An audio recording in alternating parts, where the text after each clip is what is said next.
What's going on, guys? Welcome back to the channel and welcome back to another episode of Grey Man Operations. Today we're going to be talking about handheld flashlight techniques versus a weapon mounted light. Firearm is empty and safe and will remain so throughout the course of the video. So when I did my Ace Beam Defender P16 review, I showed some handheld flashlight techniques with a firearm and people started asking me questions about them. Now, instead of giving my opinion which is best, I'm going to outline my opinion on all of them. Now, what's very important to remember here, guys, is this is an opinion of someone who is not an instructor. I've done quite a few courses that occur in low or no light. I have been trained on how to use flashlights in low or no light, but I'm not an instructor. I'm very much someone like you, a trained civilian, and I'm going to outline my feelings about the various techniques that I have been trained in. Now, for the sake of time, I'm going to focus on the main techniques, being Harry's, FBI, Chico neck index, and then your Theorem or your Surefire technique. I'm also going to compare it to what it's like to shoot with a weapon-mounted light. And then at the end, I'm going to talk about some more giveaways for patrons, so stay tuned for that. Let's get to the video. Harry's. Most people will have seen this technique on TV, although most of the times when it's on TV, it's done incorrectly in order to make it look tactical. The Aries technique does offer a greater degree of control. Make no mistake, whether it's Harry's, FBI, Chico neck index, even Theorem or Surefire, you are shooting with one hand. Yes, it is not a myth. People will shoot at the light, especially if it's all they can see.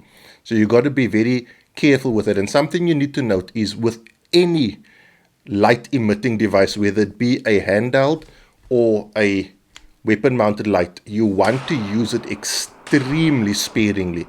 It should almost permanently be used in a momentary on configuration. Now, with the Aries technique, you are generally flagging your body with the light. What I mean by that is, if I were to draw a straight line through this flashlight, it's going to intersect my body. Now, it doesn't intersect my face. It's not that. It's this. At this juncture, using the Aries technique, I'm aiming straight down the lens of the camera. So you can see that the flashlight is somewhat offset. Another thing to note is, it's not, I just pressed my watch, excuse me. It's not this, okay?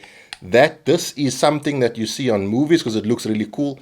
It's that you want to imagine a piece of paper between the back of your palms and you want to try to hold that piece of paper there, providing isometric tension or pressure.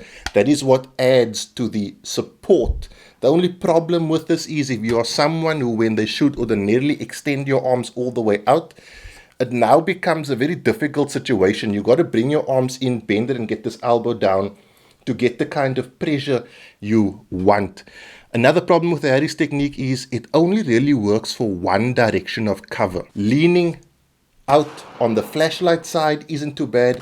Leaning out on the non-flashlight side becomes a problem because the first thing that's going to show is your head, then the firearm, then the light, which means you're going to be the last person to see anything. The advantage of this is it does provide some added control. You've got good friction with your wrists locked and your palms or the rear of your palms pressed against each other, so you can have a degree of better recoil control, but make no mistake, it is still shooting with one hand. A disadvantage as well is if you don't have a retention device and you need to do a reload or clear a jam, you're going to have to put this down or get rid of it somehow in such a way that you can use both hands to get your firearm back in the fight. FBI. The FBI technique, which I like more than the Aries technique, is something you see very rarely on TV. It doesn't look cool. As far as I'm concerned, any technique that removes the flashlight from your body is an FBI technique. Whether you hold the light above your head, out to the side, in any direction, it doesn't matter. I consider that the FBI technique, and it's sort of designed in such a way that if someone shoots at the light, they stand a lower probability of hitting your body or your face. The disadvantage for me of the FBI technique is you're now pointing two things somewhat independently. And that it's hard enough to point one thing independently. Once you throw a second thing in there, things become really complicated. And in the heat of the moment, even not in the heat of the moment, even in training, I found that very often either my flashlight or my weapon mounted light want to do or my weapon hand want to do the same thing. So if I start off high left with my flashlight and I need to bring it down to the right into the center, I tend to do that, because as human beings, we're good at pointing one thing. We are not good at pointing two things independently. As with all other techniques, the FBI technique is strictly one-handed. And again, unless you have some kind of retention device, if you need to run an immediate action drill, you're going to have to put this down somewhere. A further advantage of the FBI technique is that it's adaptable based on the cover you're shooting behind. If you need to lean left or lean right, you can adjust where you put that flashlight so that you're able to get light on your target direction as quickly as possible, whilst exposing as little of yourself as possible. Cheek or neck index. For the purposes of this video, I'm going to call it cheek index because I feel like I put the flashlight against my cheek.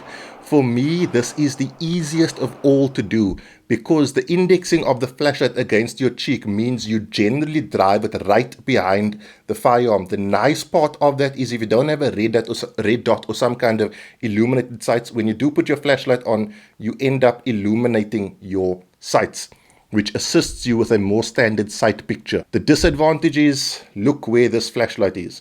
If someone shoots at the flashlight and hits anywhere in the general direction or location of this light, I'm going to be in a world of trouble. As with all the other techniques, you are shooting one-handed, so if you do need to run an immediate action drill, you're going to have to stow your flashlight, run your immediate action drill, reacquire your flashlight, and reacquire your subject so that you can continue the fight. Surefire or firearm technique. These are modified techniques where you use the flashlight, something like a syringe, and you depress it against your knuckles or against the palm of your flashlight hand, holding the flashlight underneath the firearm to give you a more weapon-mounted light feel. The thought behind this is that you have somewhat two hands on the firearm, and whilst it does offer you a better degree of control, it is sometimes really difficult to control where you're pointing the flashlight because you don't have a solid grip on the light itself. Also, for most flashlights, you're going to need some kind of firearm switchback style modification to it in order for this to function as directed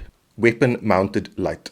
In terms of using an illumination device in a gunfight, I personally believe the weapon-mounted light is the best. Firstly, you're going to get much better recoil control, which means you can put more accurate shots downrange than all the other techniques. You are flagging your body, but you're pretty much flagging your body with all the other techniques except for the FBI. You can run immediate action drills, you're much faster, and your ability to move around cover is much more improved. Something a lot of people don't talk about is that from behind cover, some of these techniques just don't work. It's really uncomfortable. You end up showing more of your body than you need to, and it becomes difficult to put the light and the firearm on target. The weapon-mounted light, however, offers you the best opportunity to remain as concealed as possible whilst presenting your firearm. As you saw from the shots, that's obviously a clear barricade, so just use your imagination, because I wanted to show you what I'm doing behind the barricade. And using a weapon-mounted light is substantially easier and offers less of a target to my potential attackers than using pretty much any of the handheld flashlight techniques. A further advantage of a weapon-mounted light is that it's always with you. Sometimes people forget their flashlights at home. Sometimes people don't have the proper types of flashlights. The kind of flashlight you're going to need in order for these techniques to function properly is something with a pressure pad style tail switch. It ideally should not have these raised edges, especially if your plan is to use the firearm style. You see, it becomes really, I have to push really hard in order to function this light, because my palm presses up against this raised edges.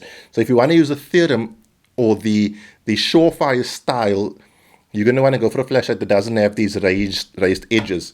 Another option is something like this with an offset button and an immediate strobe button. Works really, really well. But what you can't use is something like this. This is a strictly utilitarian flashlight that has no tail switch. It only has a side switch, and the momentary on is not intuitive. I think it's like a press and hold. I don't even think this has momentary on. It goes, yeah, it doesn't even have momentary on. So you've got to buy the right flashlight if you're going to be using a flashlight strictly as a stand-in for when you need a light during a conflict situation. Guys, I would recommend that you know all of these techniques. Cheek, Aries, FBI, as well as having a weapon-mounted light. A handheld flashlight, a good handheld flashlight, is mandatory. It is a must-have if you consider yourself to be a protector or your own first responder. You can't not have a handheld flashlight, especially if you're in South Africa where we constantly have load shedding. A weapon mounted light, if you carry a firearm, is highly recommended. You never know when you are going to need this. You never know when you're going to have to take a shot at someone who is, it doesn't even have to be at night, they can just be in a darkened area. The brighter the day, the harsher the shadows. So the fact that it's a bright day outside does not mean someone can't be in dark shadows. In fact, like I said, the brighter the sun, the harsher the shadows. So having that ability to light them up is vitally important. Having the ability to light them up with a handheld is also vitally important because this is socially acceptable. That is not socially acceptable. Okay, if you make a mistake, you can't be pointing a firearm at the little old lady walking in the shade that shouldn't be walking there because she's got dementia and doesn't know how to get home. Okay, whereas with a flashlight, oops, sorry, I didn't know that was you. Know all of the techniques because these techniques are specific to environments. Sometimes you're only going to have cover that you can lean one way around. Other times, your weapon mounted light might fail you. So it's important to have a redundancy built into your training so that you can use whatever tool is at hand and use it correctly. Guys, I know you saw me shooting with the Surefire X300 in this video. I'm building a review where I'm going to outline the differences or my opinions on the X300 versus the TLR1HL. I prefer the TLR1HL, to be honest with you, even though this is the Gucciest of any flashlight ever made by a man. I am going to be giving away a Streamlight on Patreon. So this month, February, at the end of Feb, on Patreon, I'm giving away a full trauma kit. This thing is worth like 6 or 7 grand. It is a full trauma kit. This is the review of it. Then in March, I'm going to be giving away a knife. In April, for my birthday, I'm going to give away a Holosun Red Dot. This is all on Patreon. And then after that, I'm probably going to give away a Streamlight, either TLR1HL or TLR7A, or TLR1HL 1 month and TLR7A the next month. If you are a Patreon, you will be a winner. I can almost guarantee you will almost certainly win something eventually. If you want to join Patreon, if you're watching on YouTube, it's the first link down below. If you're watching on Facebook and Instagram, it's the first comment. So please join the community. And like I say, you stand a chance of winning some amazing, amazing gear. Also, to my patrons, I'm going to be giving away a spot on the Kinetic Solutions Combat Dynamics course. It's on the 11th of March in Johannesburg at the Guns at Work shooting range. So if you are Patreon, comment down below so I can add you to that list. I'm also going to be giving away a free slot on the Bravo Tactical Africa Dynamic Movement course. That's on the 1st of April. It's not an April Fool's joke. So if you're in Cape Town, comment down below. But I will make posts on Patreon as well. So giving away a lot of things on Patreon. It's going to be cool stuff. Also, guys, in the week, I'm doing a review of this. It is the AceBeam X50. It's the light I've been using to combat load shedding. So I'm going to be doing a review of that in the week. Guys, I hope you like this video. Like I said, I'm not an expert. I am simply a trained civilian. If anything I say is in conflict with what your instructor says, you believe your instructor over me because they are trained professionals. I'm just giving you my opinion based on my usages of these things on courses and my own personal training. That is it, guys. Have a good week. Be safe, train hard. Cheers. God bless.